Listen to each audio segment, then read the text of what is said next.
Hola, ¿cómo están? En este pequeño video vamos a tratar de ahondar en algunos temas referidos a la economía medieval, que es uno de los temas justamente de la unidad número uno de la materia.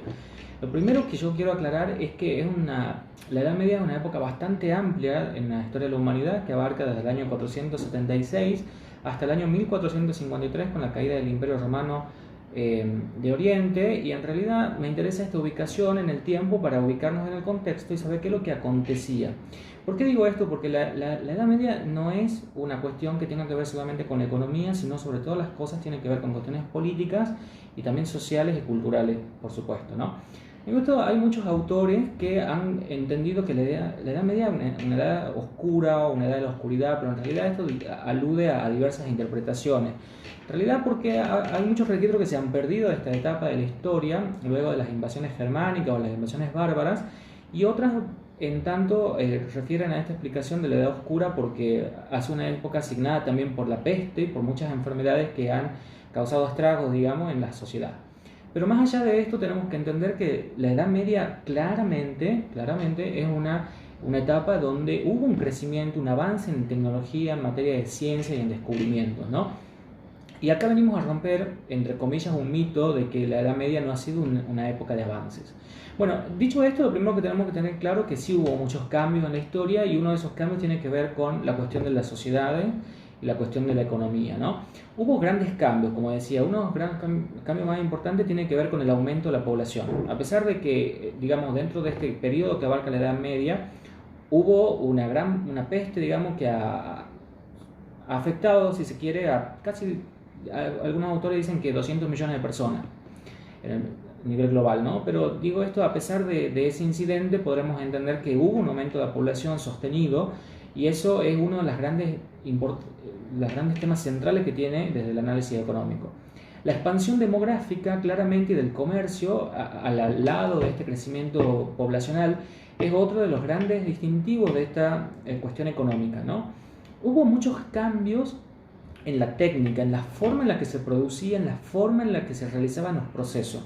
Y eso tiene que ver mucho con la economía, porque eso nos da la pauta de cómo se han ido dando los mecanismos de producción y cómo se han ido sosteniendo a lo largo del tiempo entonces estas formas de realizar las cosas.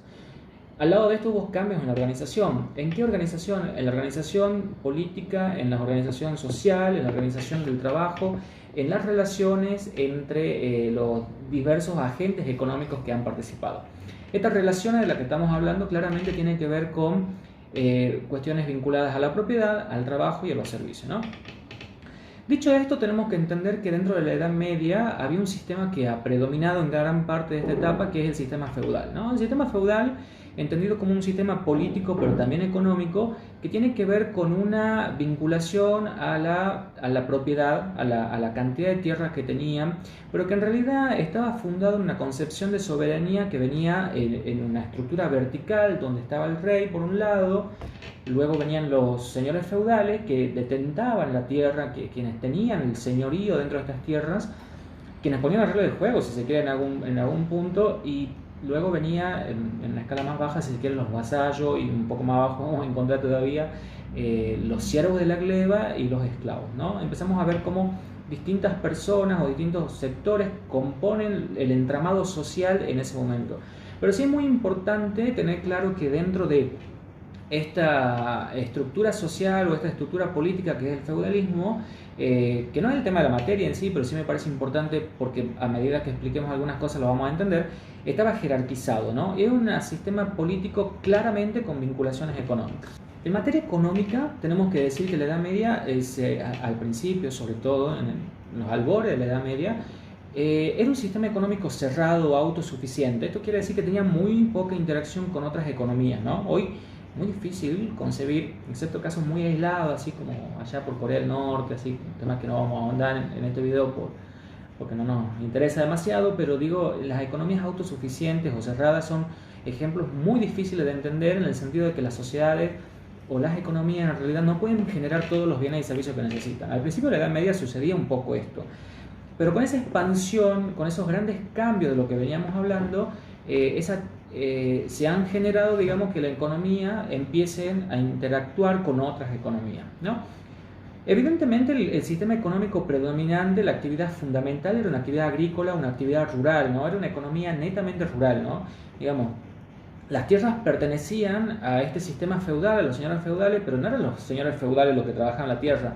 Los señores feudales estaban de fiesta, con vestido, música, alcohol y etcétera. No vamos a seguir ahondando en eso. Pero quienes trabajaban la tierra y generaban esta actividad eran los vasallos, o en realidad los campesinos, si se quiere, ¿no? No tanto los vasallos. Y entonces empezábamos a ver que esta economía, cómo funcionaba a través, en principio, en una gran etapa, funcionaba a través del trueque, ¿no? En ese intercambio de bienes y servicios, por eso decíamos que era autosuficiente, porque al no poder interactuar con otra economía, entre ellos mismos las personas que componían esta sociedad debían realizar el intercambio de los bienes que ya no necesitaban para adquirir otros que sí necesitaban, ¿no?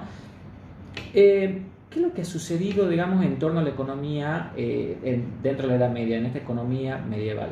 En primer lugar, hay una expansión mercantil clara. Eso es uno de los grandes distintivos que tiene esta etapa, y es lo más importante que tenemos que tener claro, que hubo una gran expansión del comercio. El comercio empieza entonces paulatinamente, porque digo, acá, ojo, no quiero que nadie se confunda que los cambios que se han ido dando en la Edad Media han sido repentinos de un día para el otro, ha sido muy paulatino, de una manera muy progresiva, muy lento si se quiere. La Edad Media es una etapa bastante larga en la historia, pero al lado de esta expansión económica, de este crecimiento de la actividad mercantil, del comercio, vienen las exploraciones a otros territorios que todavía no se habían visitado. Digo, entre comillas, descubrimiento de América sucede, si es cierto, al final de la Edad Media, pero es una de las pautas que nos dan de cómo empezaban a investigarse o visitarse otros territorios que antes no hacían, y eso permitía un auge, una expansión del comercio, ¿no?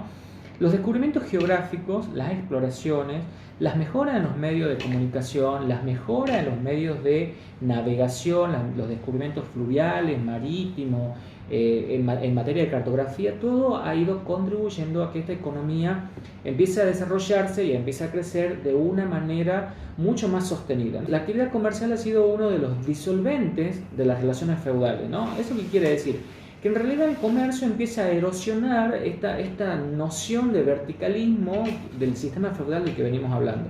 Esta expansión del comercio, como decíamos, tiene que ver justamente, o es el resultado, ¿no?, de esa expansión demográfica, de los avances en la tecnología, de los cambios geográficos, de los cambios en la ciencia, de los cambios en la técnica, y que necesariamente empiezan a hablar de ya no relaciones verticales, sino de relaciones horizontales. ¿En qué sentido? En qué sentido que ya no interactuaba en función a esa estructura feudal de la que veníamos hablando, sino que los comerciantes, o sea, el señor que compraba y que vendía, establecía relaciones directas con otras personas sin necesidad de respetar esta estructura vertical de la que venimos hablando, ¿no? Entonces sucedió otra cosa también, digo, empiezan a aparecer o a identificarse dos tipos de mercados, si se quiere, en sentido estricto. Un mercado local, en donde determinados momentos de la semana o del mes se formaban pequeñas ferias y las personas interactuaban ahí. En el primer momento tal vez con trueque, luego seguramente utilizando la moneda y otros valores que vamos a mencionar enseguida. Pero también surge estos mercados, digamos, que están más allá de la frontera de la ciudad, de las urbes. ¿Esto qué quiere decir? Que empieza a florecer, empieza a crecer el comercio a larga distancia. Y esto tiene que ver con estos medios de comunicación, o estas nuevas vías de navegación, o esta mejora en los medios de transporte de los que venimos hablando, ¿no? Y esta relación, digamos, o este comercio con otras economías extranjeras, entre comillas extranjeras, porque no hablamos necesariamente de otros países, empieza a dar lugar a la figura de ese mercader capitalista que es, digamos, un agente central dentro de la economía en lo que refiere a el mercantilismo como sistema económico, ¿no? Decíamos que la Edad Media no es solamente una cuestión vinculada a la economía, sino también con las cuestiones políticas y sociales. Surge una casta social, un sector social predominante, pero muy importante en materia política y económica, que es la burguesía. Algunos le llaman la burguesía capitalista. ¿Por qué decimos que es importante? Porque empieza a ser un nuevo agente, un nuevo actor social que empieza a tener poder dentro del sistema político, ¿no? Claramente, algunos señores feudales devienen, ¿no?, en burgueses. algunos pequeños comerciantes o algunos pequeños artesanos también se van al lado digamos, se insertan en esta burguesía. Pero también sucede que en este contexto de que surge la burguesía, surgen otras organizaciones sociales que son los gremios y las asociaciones, ¿no? Y básicamente podríamos decir que si bien había varios, porque dependía en realidad del rubro de la actividad de la que estuviéramos hablando, teníamos los gremios, los artesanos, los gremios mercantiles, ¿no? Que en algún punto estos gremios son los que buscaban o pregonaban o trataban de encontrar algunos privilegios de mano del Estado para que se haga esta actividad económica, o en realidad el comercio se haga fuerte a través de evitando el libre comercio y con el establecimiento o el impedimento, en realidad vamos a decirlo, de la competencia, ¿no? Este es uno de los grandes distintivos del mercantilismo que empieza a tomar forma en este contexto, ¿no? Obviamente va a caer de maduro que empezamos a ver un rol de un Estado intervencionista, ¿no? Pero ¿qué es lo que sucedía, no? Aún cuando el comercio empieza a tener auge y empieza a crecer, la actividad más importante en materia económica seguía siendo la agricultura. Es decir, era una sociedad eminentemente, digamos, que basaba su economía en las cuestiones de la agricultura, ¿no? Esta expansión comercial de la que venimos hablando, vamos a clasificarla o vamos a decir que existían 4 factores que han sido prácticamente determinantes para que suceda esta expansión comercial, digamos que ha sido una de las notas distintivas en materia económica dentro de la Edad Media. La primera fue la mejora en las vías y en los medios de comunicación.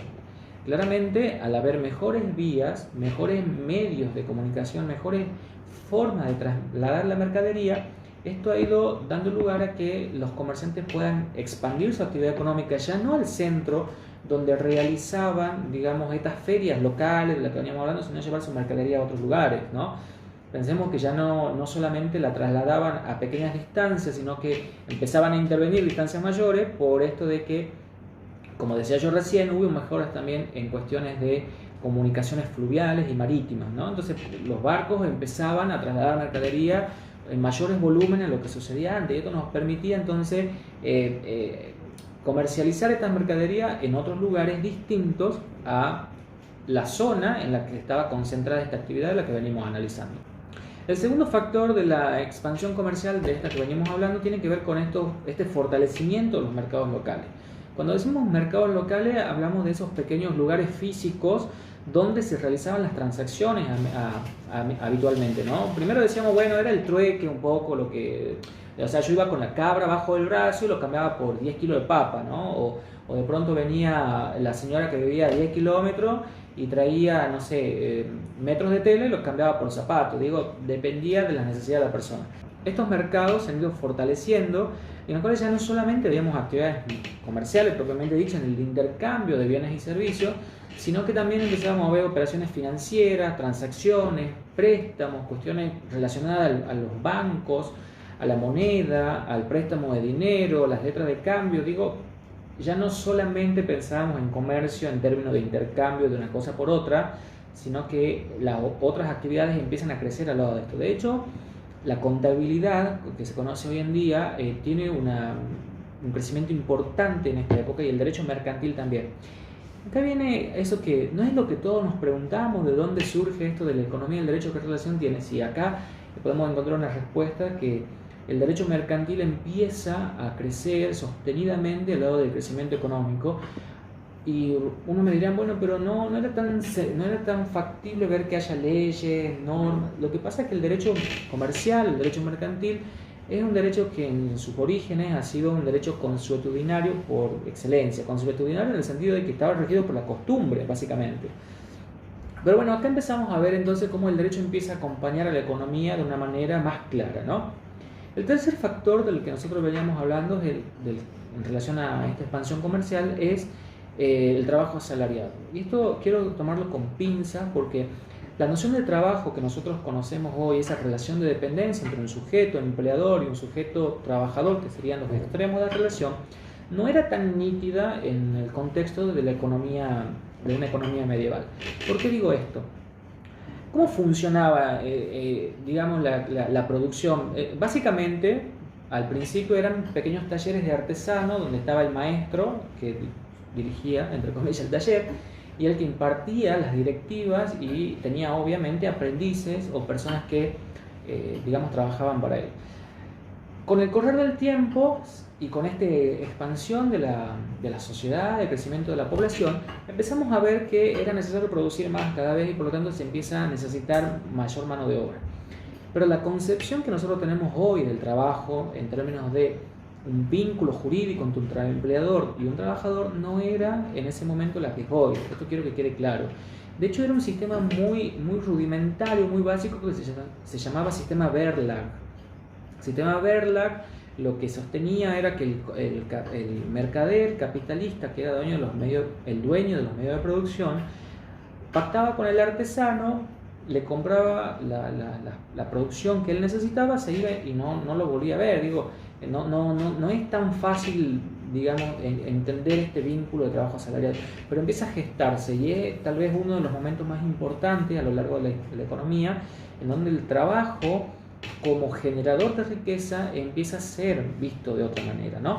Pero tampoco quiero que nos confundamos en esto de que la mano de obra era pagada, así en el sentido que tenían obra social, jubilación, ART, no pasaba eso, definitivamente no, era algo mucho más básico, pero sí tenemos que decir que de estos talleres, digamos, agremiados, de estos talleres de artesanos, empezaba a surgir la noción de mano de obra cualificada, esa mano de obra especializada en determinados trabajos, y la noción de especialización del trabajo, que ya viene desde mucho antes, de la época de Platón incluso, empieza a tomar un poco más de forma. Digo un poco más de forma porque recién va a ser con Adam Smith más adelante cuando se lo defina más concretamente. Un cuarto factor, ¿no?, tiene que ver con la división del trabajo, que ya un poco habíamos hablado. ¿Por qué digo la división del trabajo? Porque empiezan a establecerse, podríamos decir, dos centros comerciales, entre comillas, no centros comerciales que conocemos hoy cuando voy al shopping de paseo a comprar cosas, sino que tenía los centros urbanos donde se concentraba la actividad manufacturera y la comercial, estrictamente dicha, y por otro lado teníamos los centros de producción rural, que obviamente estaban en las afueras de las urbes, más allá de las ciudades donde estaba concentrada la población, pero que entre ambos sectores, ya sea en el centro urbano o el centro de producción, existía un intercambio de mercadería, ¿no? Porque la lógica es que, bueno, de algún lado tenía que salir la mercadería.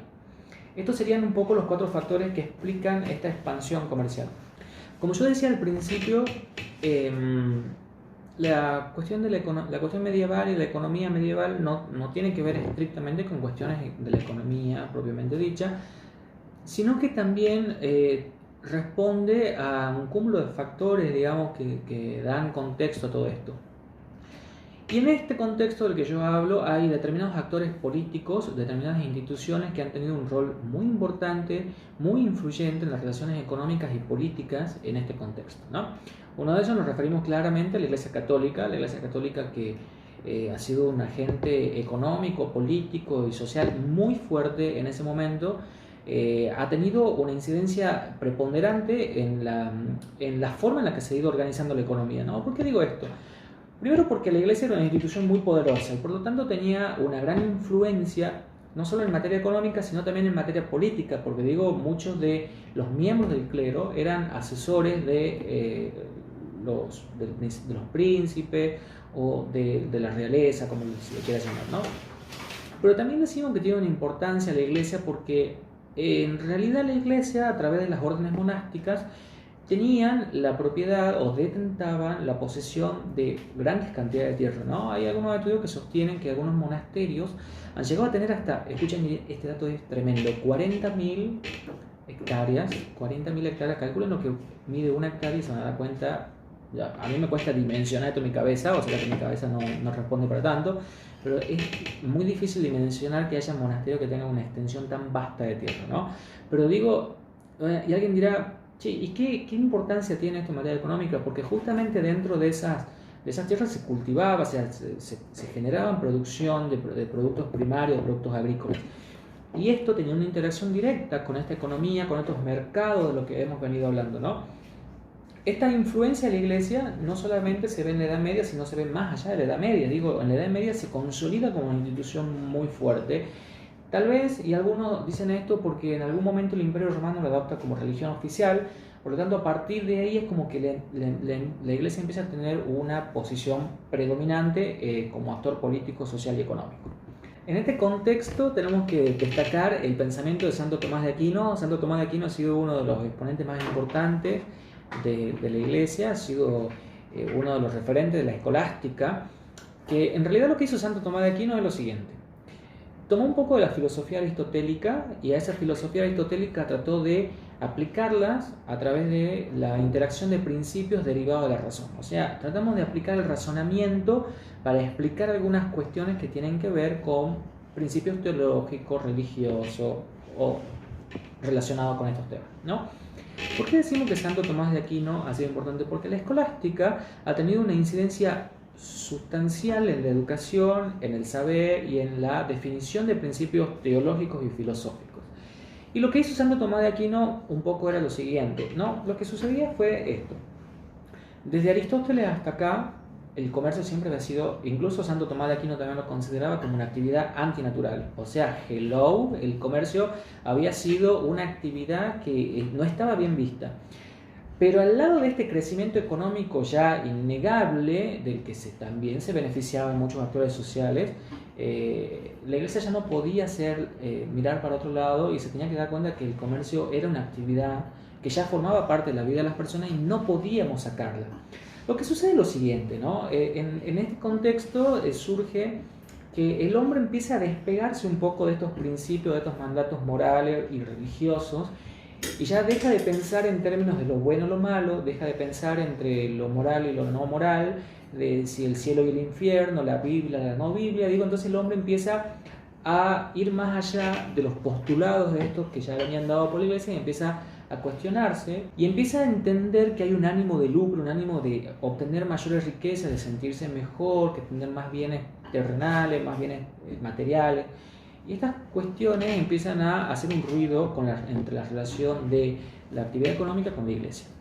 Entonces, ¿qué es lo que sucede? Santo Tomás de Aquino lo que primero trata de hacer es definir un concepto de justo precio. El justo precio, lo primero que tenemos que decir es que no hay un concepto de justo precio. O si lo hay, es bastante ambiguo. Porque el justo precio es eso, el justo precio. El justo precio es las mercaderías que se adquieren, es decir, ¿cuál es el valor que tiene que cobrar una persona que vende una mercancía? Y ellos lo definían desde un concepto abstracto, objetivo, que decían, bueno, el justo precio tiene que guardar una relación estrecha con el valor inherente de las mercancías que lleva un producto, ¿no? Entonces, por ejemplo, si pensamos en un par de zapatos que se vendía, y bueno, pensemos cuál ha sido la cantidad de trabajo que se ha insumido, los materiales, cuántos gatos de cuero, de hilo, de botones, etc., ¿no?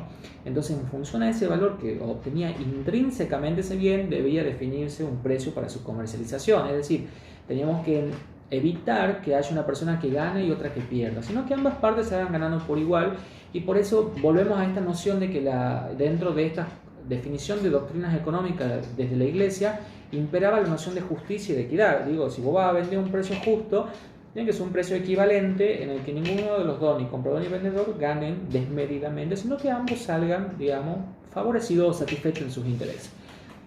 También hay que tener cuidado con esto de la actividad comercial, como yo decía recién, porque siempre fue visto como algo antinatural, hasta que la Iglesia y Santo Tomás en particular empiezan a decir, bueno, sí, está bien, pero lo vamos a empezar a justificar la actividad comercial siempre que el comerciante haga de esto su medio de vida y sostenga a su familia, digamos, su familia subsista por esta actividad, ¿no? Al margen, esta actividad no debe generar perjuicio a nadie, ¿no? Estamos todo bien, nos vamos al cielo si hacemos esto. Pero además, esa actividad comercial debe generar un bien superior, digamos, un bien general a toda la comunidad y no solamente al comerciante que la realiza. ¿Pero por qué sucedía esto? Y porque ya era innegable, era insostenible tratar de controlar al comercio, tratar de impedirlo. La actividad comercial se había vuelto parte de la vida de las personas de la Edad Media, ¿no? Volviendo a esto del justo precio, es, digamos, un parámetro, no llega a ser una teoría del valor, ¿no? El justo precio llega a ser un conjunto de ideas que tratan de determinar o establecer parámetros para cuando uno compra y vende y que nadie salga perjudicado, ¿no? Otra de las ideas, digamos, importantes en materia de derecho canónico en este contexto tiene que ver con la condena a la usura. No todo claro que nadie o ninguno de los pensadores filósofo, teólogo, le queramos decir, incluso Santo Tomás, nadie justifica la usura. Pero empieza a surgir una distinción entre lo que es la usura propiamente dicha y el cobro de interés. El cobro de interés entendido, a diferencia de la usura, cuando no es desmedido. El cobro de interés tampoco estaba bien visto, ¿no? Esto de el dinero no genera dinero, seguía siendo una máxima, ¿no? Y en este, digamos, devenir de las cosas, se hace una distinción entre lo que es la usura y el cobro de interés. Y se empieza a justificar el cobro de interés. Y este es uno de los temas centrales también acá en esta cuestión, porque la justificación del cobro de los intereses tenía que ver con el préstamo de dinero, ¿no? Hemos dicho que si ni siquiera el comercio era una actividad natural hasta antes de esta situación que les comento. Imagínense lo que era prestar dinero y que el hecho de prestar dinero genere más dinero. Era una cosa, una locura, digamos, en esta época, ¿no? Entonces, pero como ya era parte de las operaciones habituales, ¿no? La operación de prestarle dinero para que esa persona utilice ese capital, lo trabaje y realice una actividad económica cualquiera, ya empezaba a ser parte de lo cotidiano, ¿no? Era innegable. Por lo tanto, se postulan o se proponen tres ejes para, o tres razones, o tres factores para justificar el cobro de intereses. La primera era el lucro cesante, el daño emergente y la mora.